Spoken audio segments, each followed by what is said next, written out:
good morning. I'm Diaza Obial, a medical student. May I know your age and name, please? I am Leonardo Vittorio Rodrigo, 26 years old though. Okay, today we'll be conducting a physical examination for nervous system, and everything will be video recorded. Will that be okay with you? Yes, doc. So, can you please sign this form as a proof that you agree with the said activity? Yes, doc.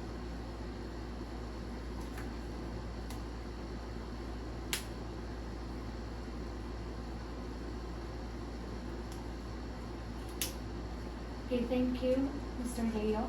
The first technique is for cranial nerve 1 or olfactory nerve. So in this test, I will be assessing your sense of smell. I will be asking you to compress one side of your nose and have you identify the odor that I'll be presenting you. So while both of your eyes are closed. Yes, doc. Okay, what is this? Alcohol. What is Lotion. Okay, very good. So, sir, you've identified the odors that I've presented. So, there is no problem or any sign of sinus condition. So, for the next technique is for cranial nerve 2 or the optic nerve. So, I will be using the Snellen chart to test your visual acuity. So, sir, please cover your right eye and identify the letters on the chart. Yes, doc. D, T, C. Okay, sir, did you encounter any difficulty while identifying the letters? None, doc. Okay. So, sir, please cover your left eye and identify the letters on the chart. D, D, O. Okay, again, did you encounter any difficulty while identifying the letters? None, doc. Okay. Now, for the next technique is for the cranial nerve 2 or optic nerve and cranial nerve 3 or oculomotor nerve. So, I'll be inspecting the size and shape of your pupils. Now, sir, please look up. Then I will be checking your pupillary reaction to light. Yes, doc.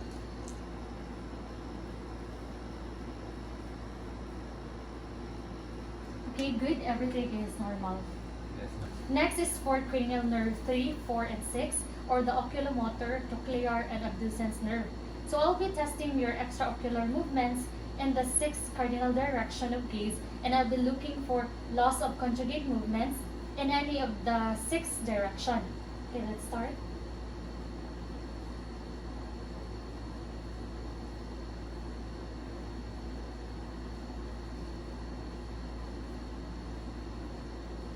Okay, thank you, Leo. Everything is normal. Okay, So doc. for the next procedure is to assess cranial nerve 5 or trigeminal nerve. So to assess possible peripheral nerve damage and muscle weakness. So first, I'll be palpating your temporal and masseter muscles while you firmly clench your teeth. And then you can open your mouth and move your jaw from side to side. So this is to check weakness in your masseter and pterygoid muscles. Okay, can you please clench your teeth? Clench your teeth. Okay, can you open your mouth and move your jaw from side to side? Okay, your temporal and masseter muscles are intact. Thank you, doc. Next, I'll be doing the corneal reflex to test any lesion in your cranial nerve 5 and 7. So, can you please look up and into the side? So, just do it into the other eye. Can you look up and to the side? Okay, you have a positive corneal reflex on both of your eyes. So, for the next technique is for our cranial nerve 7 or the facial nerve. So, in this test, I will inspect for your face both at rest and during conversation. Okay, sir, please raise both of your eyebrows and look upward. Now, can you do frowny face? Okay, so now you please close both of your eyes and make sure that you can't open them because I will try to open them to test your muscle strength.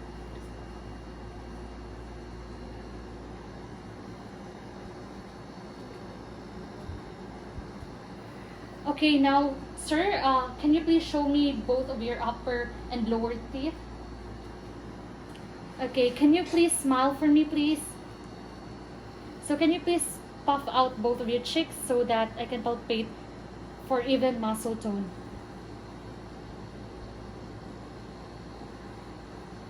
Okay, sir, everything is normal.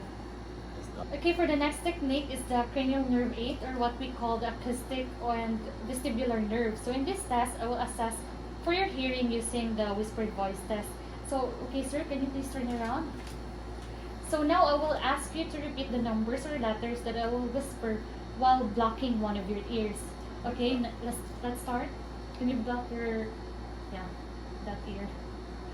Okay, 0, 0, 1, 1, okay. K, So now into the other side. 1, 1, 3, 3, C. C. Okay, sir, there were no problems with your hearing because you have identified the patterns that I whispered a while ago. So for our next technique is for cranial nerve 9 and 10, or also known as glossopharyngeal and vagus nerve. So now I will check if you have difficulty swallowing, and I'll perform the gag reflex test. So okay, sir, can you please take a sip?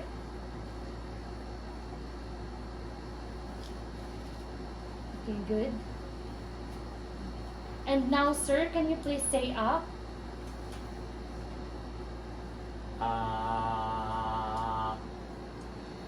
Okay, sir, I've seen that everything is fine. There were no indications that you have difficulty swallowing, and your palate normally rises symmetrically. So the vulva remains in the midline, and each side of the posterior pharynx moves medially. So the next procedure that we will do is for the cranial nerve 11, or the spinal accessory nerve.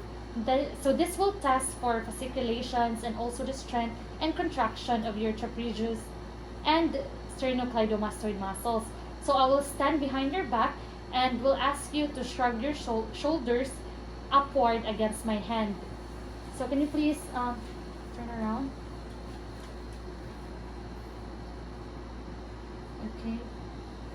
So now, sir, I will observe any contraction in your sternocleidomastoid. So please turn your head against my hand.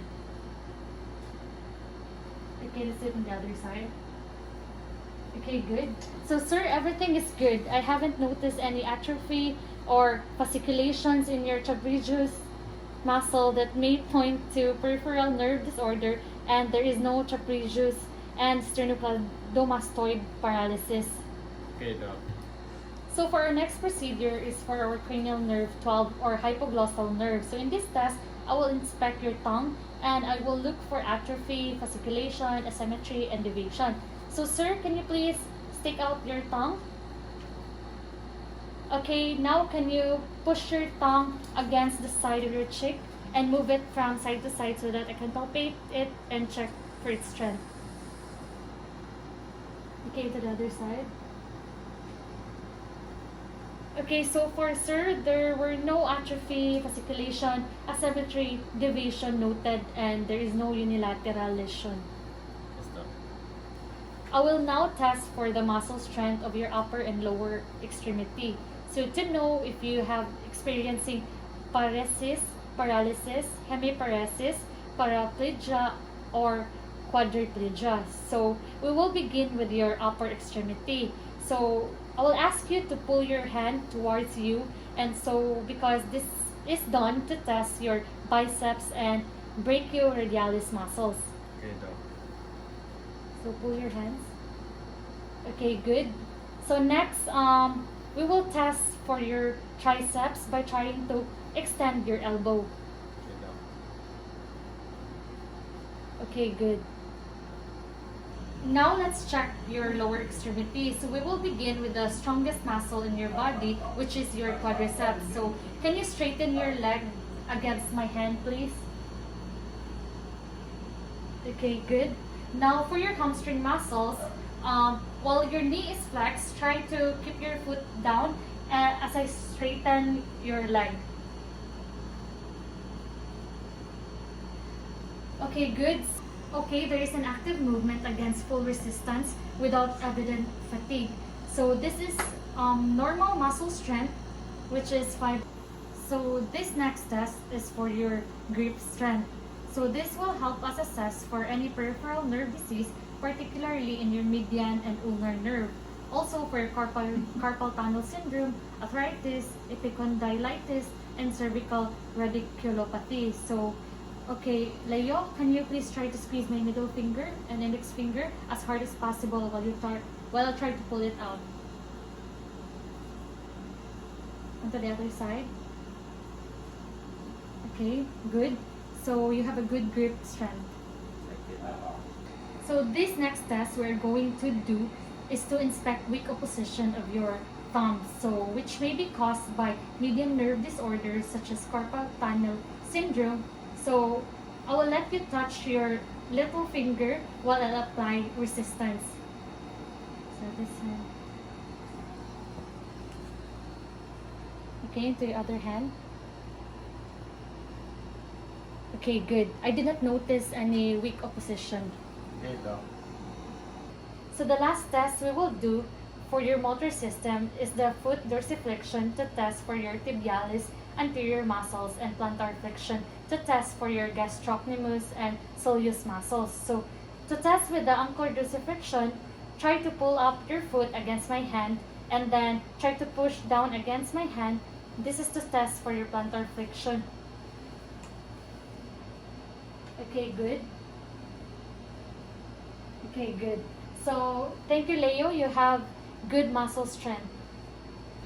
Now we will assess for any cerebellar disease, dysmetria, or intention tremor with your arms, finger to nose test. So, can you please touch my finger and then your nose alternately?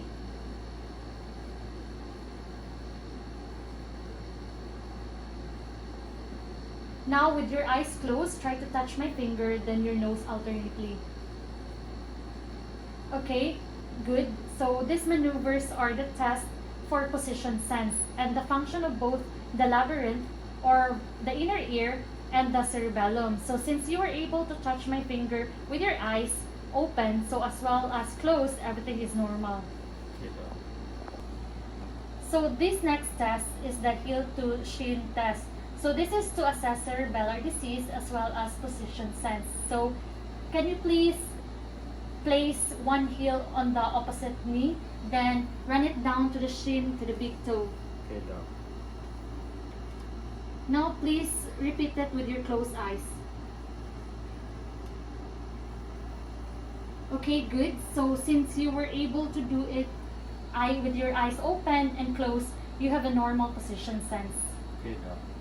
So the next tests are to assess for possible dysdiadochokinesis with rapid alternating movements. So first, your arms. Please do this as fast as you can. Now to the other side. Okay, good.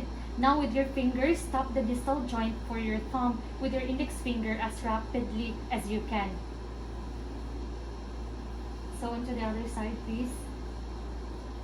So now lastly, for your foot, tap the floor repeatedly with the ball of your foot.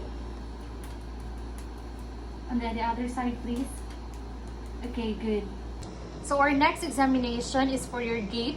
So this is to assess gait abnormalities for possible caused by corticospinal tract damage or ataxia. Can you walk across the room, please? Yes, Now, in straight line, try to walk heel to toe. Okay, good. Lastly, walk with your heels and then with your toes.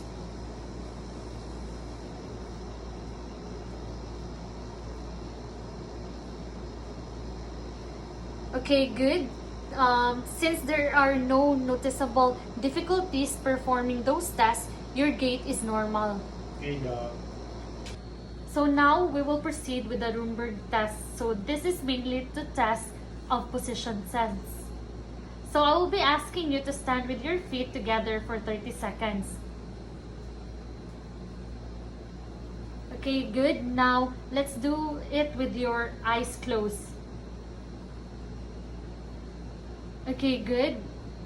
Now in ataxia from dorsal column disease and loss of position sense, vision compensates for the sensory loss. So a loss of balance with your eyes closed is a positive Rumberg sign. So for our next examination is the Pronator Drift. So this is to test for any corticospinal tract lesion in your contralateral hemisphere. So Leo, can you please stand up with both your arms held straight forward, then palms up and both eyes closed. Okay, Doc. Okay, good. So thank you, Leo. So pronator drift occurs when one forearm and palm turn inward and down. So in your case, this did not occur within 20 seconds, so it is normal. So this will test your pain sensitivity. So for this test, I'll be using this, and tell me if it is sharp or dull. Okay, Doc. Okay, can you please close your eyes?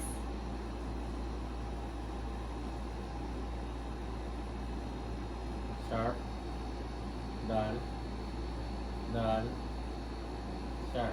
Okay, good. So an absence of pain sensation is referred as analgesia, and a decreased sensitivity to pain is referred to as hypoalgesia, and increased pain sensitivity is referred as hyperalgesia. So in your case, everything is normal. Okay, Doc. So now I'll be testing for your skin temperature.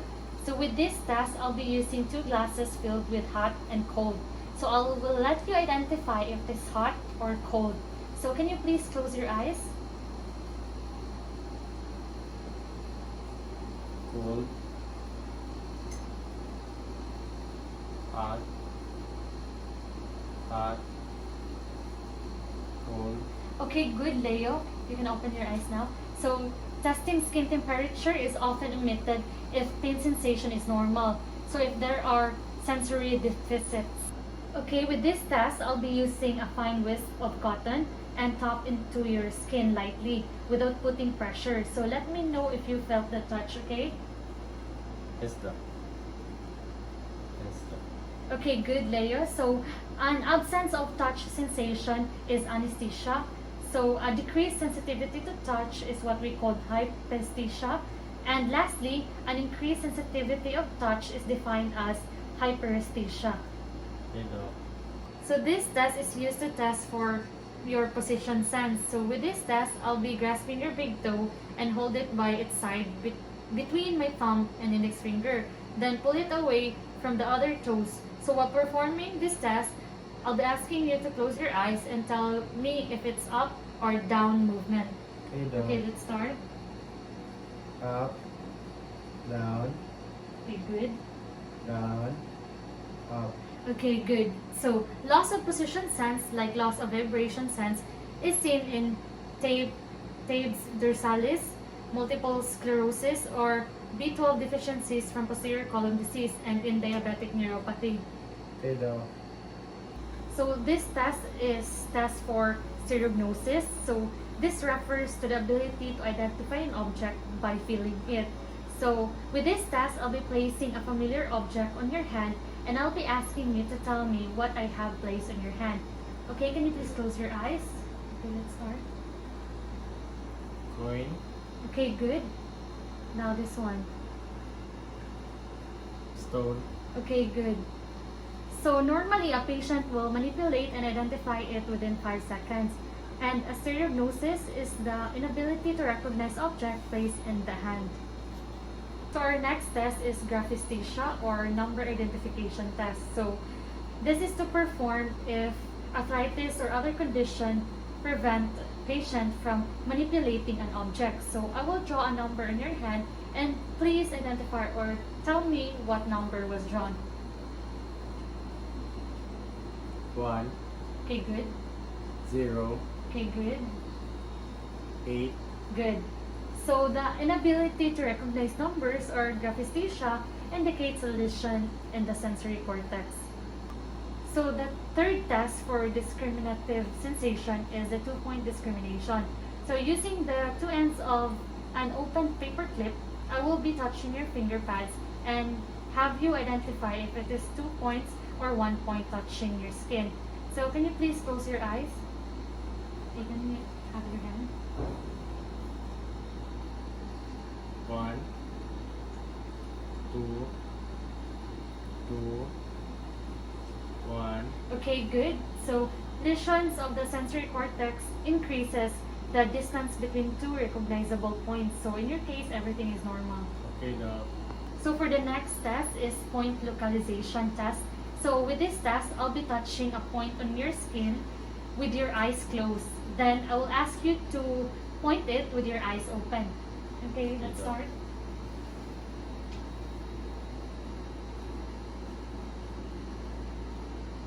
Okay, good. So lesions of the sensory cortex impair the ability to localize points accurately. So with your case, everything is normal. Okay, Doc. In this part of examination, I'm going to assess your muscle reflexes by using this reflex hammer. Then I'm going to start with your biceps. So now I will flex your elbow partially by keeping your forearm pronated with your palm down. So I'm going to place my thumb firmly around your biceps tendon and I'm going to strike it with this reflex hammer. So, okay, let's start.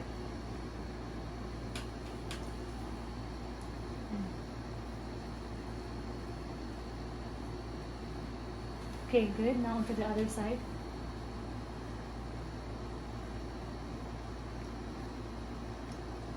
Okay, good. Now for the triceps reflex, still with your arm is at a flex position, I'm going to pull it slightly. So I'm going to strike the triceps tendon, which is directly behind and just above your elbow. So now let's start.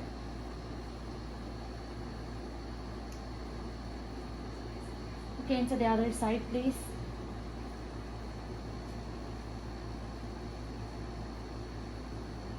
Okay, good. Now for Radialis reflex, I'm going to place your forearm on your lap while it is partly pronated. So after that, I'm going to strike your arm using the flat edge of the reflex hammer, just about 1 to 2 inches above your wrist. Okay, let's start.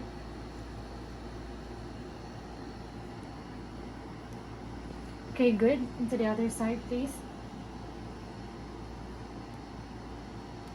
Okay, good. Everything is normal. Now for the patellar reflex, in this exam, I will tap your patellar tendon, which is just below the patella. Okay, let's start. Now to the other side. Okay, good. Now for the ankle reflex, I'm going to raise your foot and try to relax. After that, I'm going to strike your Achilles tendon with my reflex hammer. Okay, let's start. Okay, good. Now to the other side. Okay, good.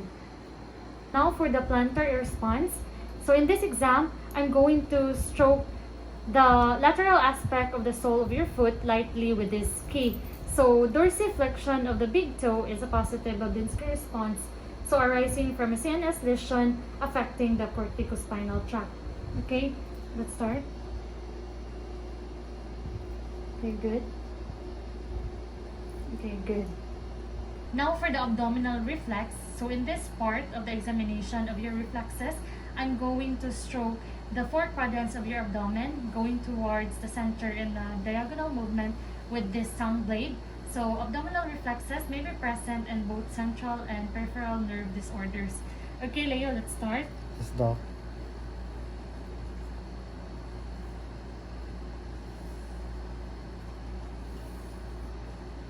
Okay, good.